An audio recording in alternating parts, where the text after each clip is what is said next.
Hello, everybody. We're here with Rahi, the vocalist of War Master, the death metal band hailing from Texas. How are you doing today? Good, man. How the fuck are you? I'm doing good. So, how is everything in the War Master camp at the moment? Everything's good, man. We everybody thinks we dropped off the planet, man, but we just been fortifying the base, been writing a new album. We're finished. All the songs are done. We're gonna start tracking in like 3 weeks and get that out of the way, and then the new LP. We'll work on that and get it out and make War Master relevant again. That's awesome. Yeah, because you guys have been playing. Yeah, guys. When the last time you played? Like a few, like last year, right? A U.S. tour. Dude, our last show was the Grindcore Fest in L.A. with Terrorizer and shit. We haven't done anything in literally like a year, man. Oh. We were on the housecore thing, but we had to drop because our bass player couldn't make it. We've been having a lot of lineup issues with our drummer partying and our bass player playing in Goatcore, which tours like 24 fucking 7. So, we haven't been able to play as many shows as we had in the past because last year we hit it pretty hard, man. Last summer we played like 30 gigs, 40 gigs, something like that. We went on tour, and but we've been quiet ever since. But we're not dead. We're still working hard. We're still working behind the scenes, and we'll be back on it pretty soon. Oh, cool. Yeah, actually, you kind of answered my question of possible sort of 2016. You think there'd possibly be some touring then? Oh yeah, I mean once the new album's out, we're gonna tour on it like a motherfucker. That's what we do, man. That's how we, that's how you promote your band, get your name out there. And I'd like to think that, we don't suck live. So, we pride ourselves on playing shows and fucking going out there and, just blowing other bands off the stage, man. I mean, that's the fun. That's the satisfaction in it. Yeah. I saw you guys I think it was on a website, you guys played with a Pentagram. That's been pretty cool. Yeah, that was cool. That was in Austin, man. There's a funny video of it. We played at Pentagram in Austin with a bunch of doom bands or whatever. We went out and did our thing, kicked some ass. It was we played when the sun was still up. That was kind of weird because we weren't drunk and neither was most of the people watching us. But hey, it was still cool. Yeah. So, but a little bit back to the last EP. So I was actually that was your first one you sang with War Master, right? At least release-wise, correct? Yes, that was the first thing I did with them, man. My first order of business when I joined the band is they had that thing pretty much like 85% done, and their vocalist had split. So my buddy Neil Dossie, we used to play in Insect. We started Insect together. He's like, hey, man, Daniel Shaw, he ain't doing it no more. Will you help me do this record so, the band won't die? And I was like, all right, cool. And we went in there and we finished up the EP. All it needed was vocals and leads. And we got that out the way. And then he was like, hey, man, do you want to do some gigs? And I was like, all right. And because they were already billed on this fest, and we did that. And afterwards, he's like, hey, man, you just want to keep doing it? And I was like, yeah, cool. And I've been in the band since. Yeah. Okay, that's pretty cool. So, recording-wise, was obviously that wasn't your first time in the studio, but how would that difference compared to Insect Warfare, would you say? Well, I mean, like recording, Insect Warfare, man, I mean, it was our band, so we were all working together. But this one, I just came in, Yeah. The drums were tracked, guitars were tracked, bass was tracked. Yeah. I had to just come in and be like, all right, this is this. This is one song title. Write lyrics. And I was like, all right, cool, whatever. And I made it work, and it was pretty good. Yeah. So, vocal-wise, how do you say you changed? Do you think you changed at all from Insect Warfare to War Master? Do you think you had to change up your style a little bit?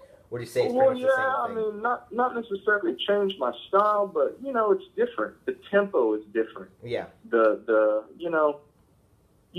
cadence is different, man. It's not, the same. That's like million, thousand miles an hour blast beat, but this, it's kind of slows the tempo down, man, So you gotta go with the tempo, man. Go with where the music's going, man. Yeah. So obviously you weren't part of the first EP, the first album. But how would you say, especially compared to these new songs you guys are writing, how would you feel it's changed, let's say, from Pyramid of the Necropolis to now? Well, Pyramid and the first EP I was on, Blood Dawn, they were pretty similar, man. But now we're jamming with Dauber, man. He's the old Insect drummer.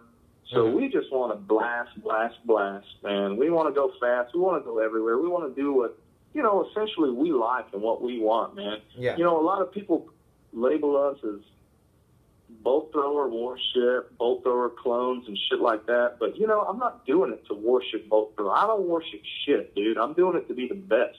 And you ain't going to be the best if you're trying to copy somebody else, man. So we're trying to do our own thing the way we want to do it. And, if people dig it, cool. And if they don't, whatever, man. We're not doing it to make friends. We're doing it to, play fucking death metal. Yeah. And actually that leads into my other question I had for you. But I was going to say, people always say, oh, bolt thrower worship. I can really hear you guys having your own sound. It doesn't sound to me like total, War Master era or in Battle There's No Law. It doesn't sound like that to me. I can definitely, you can hear the influence, but I also hear other bands, and also I can hear you guys getting your own sound, already. Yeah, of course, man, of course, Well, the influences are there, The influences are apparent. But we're not doing it just to copy somebody else, man. Yeah. Yeah, I definitely we want to do our own thing, man. Yeah. We're not trying to fucking, man, a lot of people do that shit. They want to be straight sweeter sound, plug in a fucking Boss HM2 or whatever. Man, fuck that shit, dude. We're trying to do our own fucking thing. Yeah. I totally get what you're saying. And I'm curious about the artwork. Have you guys, or the last one, were you involved in that at all? Because I had some stuff for other people, other members of the yeah, well, Neil penned it and inked it and shit. I don't take credit for no art. I actually colored it, but I don't want no credit for it, man. It was the artist, not me. So, that's his thing, man. Our guitar player Neil, he handles the artwork now. Oh, okay. So we do all the art in house, man. Yeah, it's all our deal. Kind we of work on it more together, DIY. man. But he's the artist. He takes the credit. Yeah, that's cool, man.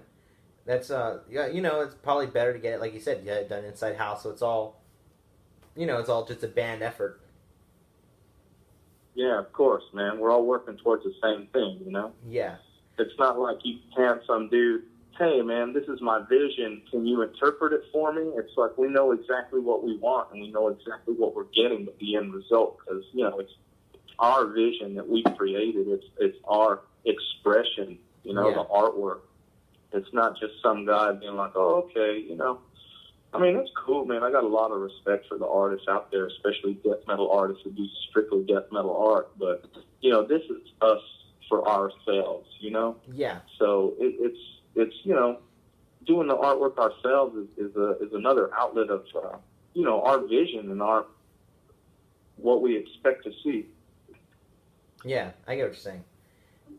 A question about the Texas metal scene. How is it as a whole? Because, me and my friends talk about... The heaviest bands in death metal are from Texas, man. Yeah, like Necrovore, obviously. Yeah, dude. I mean, even current day stuff, man. Especially Houston, Texas, man. Houston's the death metal capital of Texas, man.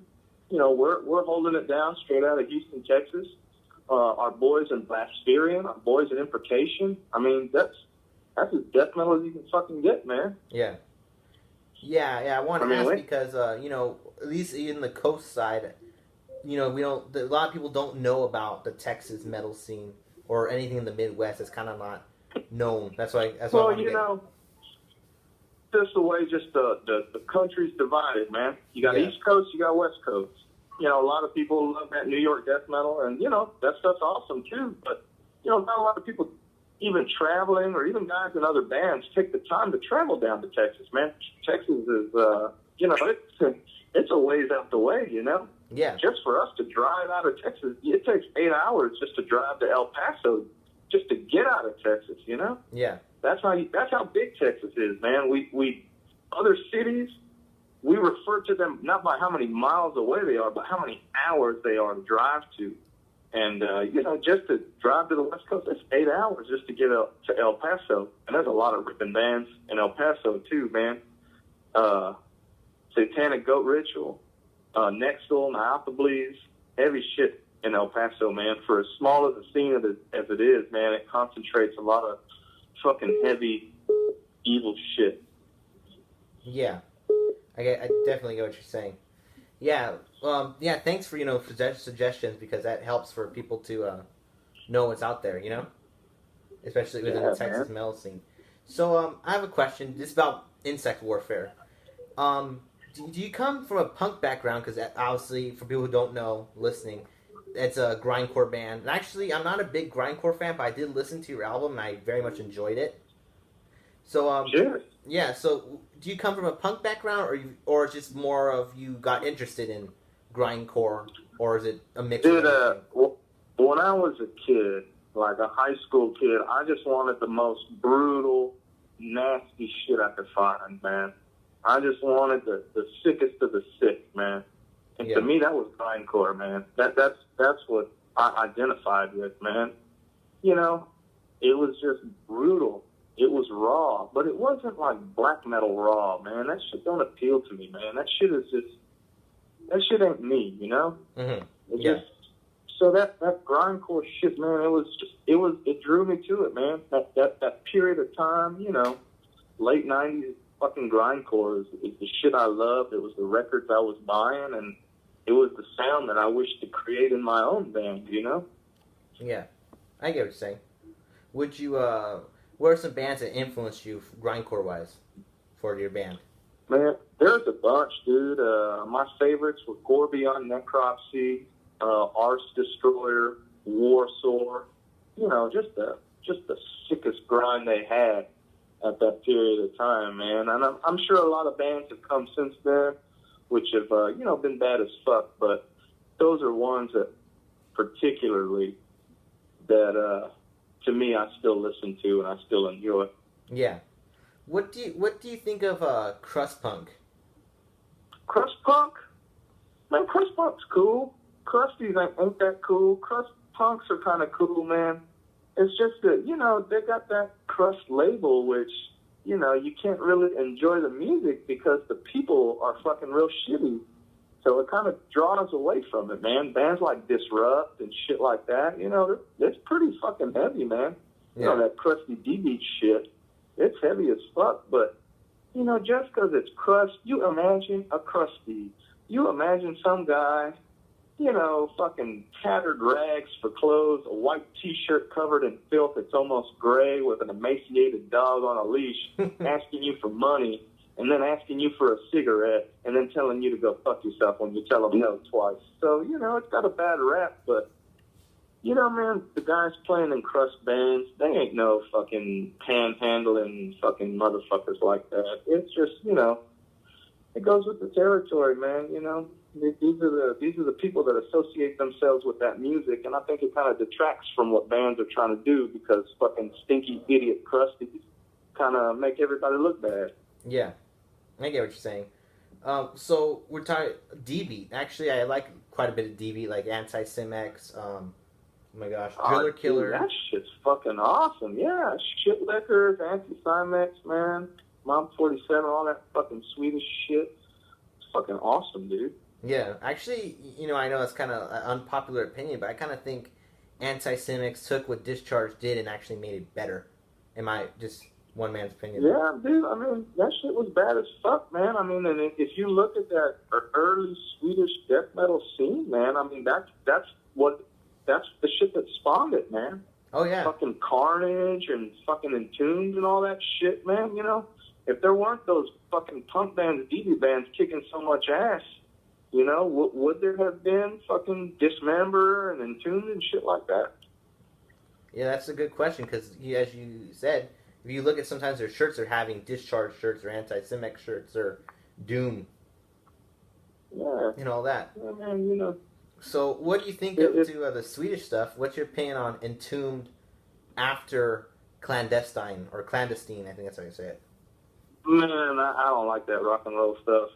I mean, that's cool, but, man, I can appreciate it, but you know, man, there's so much music out there. Why should I settle, man? I only want the best. I only want Left Hand Path. You know, even Clandestine. You know, how many times do I listen to it? You know, I used to have it, but I got rid of it because it got boring. Because I see that Left Hand Path as like almost the Nihilist demos, just under a different name, in a sense. Because pretty much that's what it is. Dude, I don't give a fuck, man. Dark Recollections is probably my favorite, man. I ain't afraid to say it. I probably like it more than Left Hand Path. I never thought I would meet someone who actually say that, because that's my opinion too. I love that record. Dude, I fucking love Dark Recollections, man. That's my jam, dude. That's my fucking jam. Even the shit before that, man. Dayman Lost demo, all that early shit, man. You want to talk about some D-beat sounding fucking death metal, but Dayman Lost, that's some straight punk sounding shit. But yeah, man, I love it, man. That shit, big influence on me, man. Yeah, that's a great record, and also, you know, the first Dismember, a few of Dismembers are really good. Yeah, Dismember have always been, man. I think after a while the albums kind of got just the same thing. However, at least they never went, what's it called, death and roll on us. Yeah. But hey, man, all that stuff, man, that scene to be cranking out all those bands, but you know, man, that's kind of how it is, man. In a healthy scene, your peers build competition, like in a friendly way, you know, like a friendly rival, not necessarily like, you know, in this day and age, there's fucking bitch-ass haters that talk shit and all that stuff. You know, they can't understand that, hey, man, my buddy's in a badass band. I should try harder to make my band better than my buddies. You know what I mean? Yeah, it's just to, like you said, it's competition, but it's friendly competition. But, friendly competition. Yeah. Exactly, man. Nobody wants to stand on that stage and get embarrassed. So, you know, you should use that as motivation to do better. Fucking practice harder. Fucking write better riffs. Whatever the fuck it takes. Yeah. I definitely get what you're saying. You know, I'm curious, because you guys said you've been to many, you know, states, touring in California. My friend, actually, I think I messaged you, emailed, I'll just throw a shout out, Nathan Shapiro. He actually does... oh, Nat? Yeah. Yeah, he actually told me about you guys. And what's the difference between, like, a Texas crowd and, let's just say, California? He was telling me the Texas crowd's more crazy. That's what he told me. Texas crowd is a hard moshing, hard drinking crowd, man. And, you know, we ain't L.A., we ain't Hollywood. We don't give a fuck what we look like, how we fucking dress. We just want to fucking drink beer, want to fucking party, want to fucking get wild, do drugs. Fuck, it doesn't matter. That's just the Texas fucking shit, man. And that's kind of, man, what, you know, the kind of vibe we carry, man, is just, I don't want to say party death metal because that sounds gay as fuck, but, you know, just beer drinking, fucking weed smoking death metal, man. Yeah. So, but state-wise, what would you say is the most, at least, crazy crowd-wise? The most crazy crowd? Yeah. Man, that's hard to say, you know. You can't just, you know, you can't just base it on a city, man. And I don't want to just give a whole town props just because they're from where they're from. But, you know, man, a lot of cities are plagued with the fucking disease of hipsters and shit like that. So they're afraid to fucking mosh. They're afraid to get down. They're afraid to fucking headbang and shit, you know? So I don't know, man. I don't know. It's a tough call. There's plenty of places around the fucking country that know how to fucking get down and party, man. I mean, we had fun in LA. We fucking laid it down at this fucking what the fuck was that place called? I think it was called the Redwood Bar. It was fucking decorated like a Long John Silver's and shit. Yeah, man, we had a fucking great time there. Where the fuck else did we play on that tour? The Partied in the Fest? Bay and partied in L.A. We partied in the East Coast. Oh, dude, there was one place that I didn't even know, man. Binghamton, New York, man. I'll give a shout out to Binghamton, New York. They fucking went buck wild. I had never heard of the place. I didn't know what the fuck to expect. And it was fucking badass, man. They went nuts, man. We were drinking beers just straight out the pitcher, spilling it all over the place, beer flying all over our gear and shit like that. Yeah, man, Binghamton, New York, man. That shit was fucking badass. I didn't even know that existed, so thanks for educating me on that. That's crazy. Dude, we played with one of their locals too, man, like a long running death metal band that I wish I remembered the name of, man. I'm kind of embarrassed that I don't, but it was like older dudes that had been playing straight death metal since the 90s, and they fucking came and they tore it up, man. It was fucking awesome. That's pretty awesome. But something I found interesting, you were saying about the hipsters, and that's starting to come a lot around there. I don't live in LA. I live a few hours south. South of it. But whenever I go to shows, like, I'm just going to give you an example. Let's just say I went to go see Pentagram or Midnight. You'll see a lot of hipsters there. Oh, yeah. Everybody loves Midnight, man. Pentagram, too. Everybody loves Pentagram, you know? So they're going to attract that people because bands are cool. Hipsters are attracted to that. Hipsters have nothing if not pretending to have credibility. So they'll be like, oh, yeah, I like Midnight. I like whatever's cool. I like whatever's hot. So, you know, they'll go there, pretend to like Midnight. You know, hey, whatever. Fuck it, man.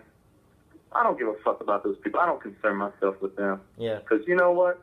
Time will go by, and they'll be gone, and I'm still here. So fuck them, you know? I can already tell, man. They ain't gonna last. They ain't gonna fucking last. They're gonna jump onto the next shit, dude. So who cares, you know? Fuck them. Yeah, I get what you're saying.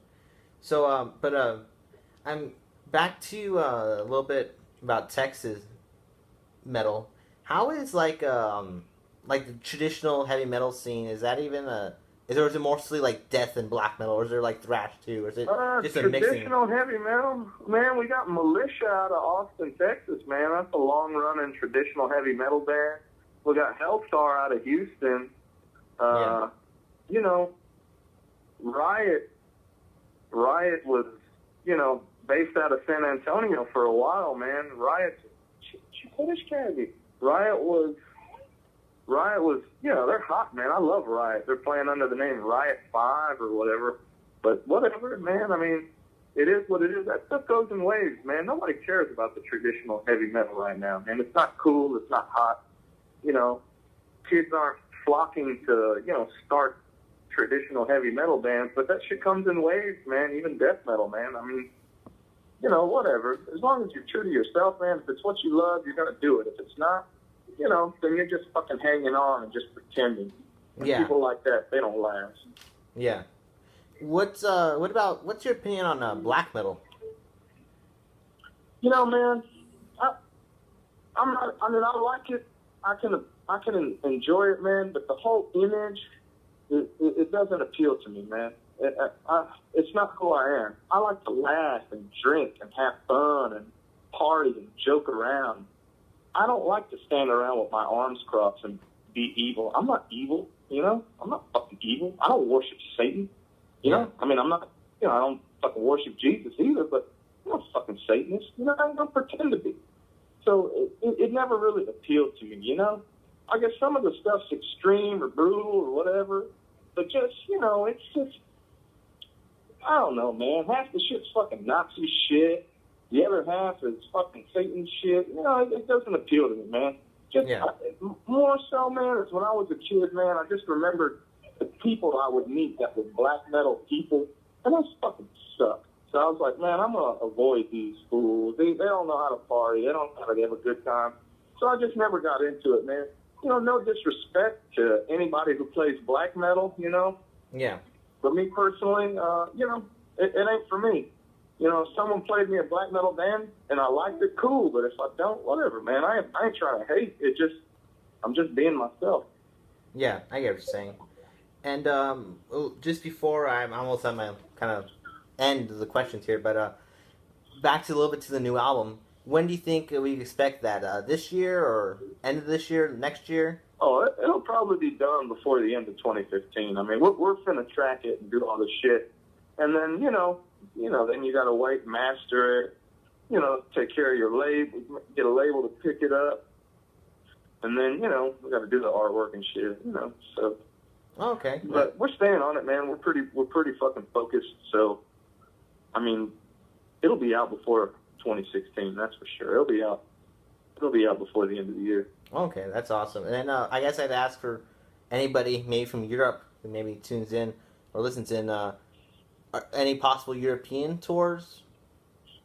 Anything like that? You know, man, that's something we'd like to do, you know, if the interest is there, you know. we'd like to do it. You know, with touring Europe, man, it's not something you can force, you know? Yeah. It's a lot of money to get over to Europe, man. You're going to sell enough records to cover your ass? You're going to, you know, is there going to be enough interest? Yeah. But I'd like to think so, man. You know, I mail packages to Europe and ship pretty regularly, man. It's something I'd like to do. You know, so if the interest is there, there's definitely interest on our end, too. So, yeah, you know, we did a lot of touring in the States last year, man. So, you know, I'd like to think we got our name out there in the United States. You know, it's time to conquer new territories, you know? Yeah. Well, yeah, hopefully. You know, I know how it is, you know, with trying to, because I'm trying to help, you know, friends with shows and at least, you know, talk to promoters. I know it's not easy to do it, so hopefully it all works out. Yeah, hopefully so, man. And one last question, it's mostly just for me, but I was trying to buy one of your albums on the Bandcamp, actually, like a physical, but it said it was sold out. So where can I get that from you guys? Man, actually, the first LP, Pyramid, has been repressed. It's available on vinyl. Okay. The EP, the new EP, the 12-inch, Blood Dawn, is also available on vinyl. They were both done by the same label, Torture Garden Pictures Company. It's a dude, Eric. He's here in Houston, man. He's a buddy of ours. Yeah. So, you know, if you need it, you can holler at him, man. He's got a bunch of copies, so that you can get the vinyl from him, man. All other merch, man, we got to update our web store and shit, man. There's not a lot on it right now, but you know, I got boxes of shirts just collecting dust in my living room, man. So, you know, if you want one, man, get at me. I definitely have them. Okay, cool. Yeah, do you have like patches? Or actually, yeah, dude, we got embroidered fucking patches that look bad as fuck, like die-cut embroidered patches, man. We got plenty of shit, man. Okay, cool. We got plenty of shit. We just haven't been gigging that much, so we haven't really, you know, been handling the merch situation. Yeah. Well, I'll have to hit you up on that. So, man, I want to say, you know, thanks for taking your time to do this. It was really cool to talk to you. It's actually one of the first death metal bands I've done, I think. Yeah, one of the first ones. So. Yeah? Yeah, I think the only other one I got... What do you usually do, man? I don't know. It mostly like thrash metal, traditional heavy metal. I have done some death metal bands too, though. I've done Entrails before. I recently did Pinnacle. Oh, Entrails from Sweden? Yeah. Oh, they rule, dude. They fucking rule. Yeah. We played with them last year, man. They're fucking awesome. Oh, yeah? That's pretty cool. At the Maryland Death Fest? We didn't play the same gig at Death Fest, but the Friday before Death Fest, we played with them in New York City. Uh-huh. And it was pretty awesome, man. That's pretty awesome. We had a fucking good time, man. We played at St. Vitus Bar, dude. That was a good fucking show. Stacked fucking lineup. That's pretty cool. Yeah, and also I did recently Pinnacle from the Netherlands. I don't know if you heard of them. Oh, dude, Pinnacle's awesome. Yeah, they did a U.S. tour like about a year ago too, man. They were fucking awesome. Yeah, they're pretty. Yeah, they came to Houston, man. That was a badass show. Yeah. Oh, I wish I didn't get to see them, but I heard it was pretty good. They were really tight. Oh, it was awesome, man. That's awesome. So, man, like I said, thank you for your time. If you have any last words, shout outs, just Oh man, just shout out to death metal grindcore freaks worldwide. Shout out to Nat, man, for telling you what's up, and everybody from Houston, Texas, and everywhere else in the world, man. Cheers to everyone we've shared a beer with, smoked a joint with, partied with, done powder with, whatever, man. Shout out to everybody. Cool, man. Well, have a good one, man. Cheers, man. Take care. You too.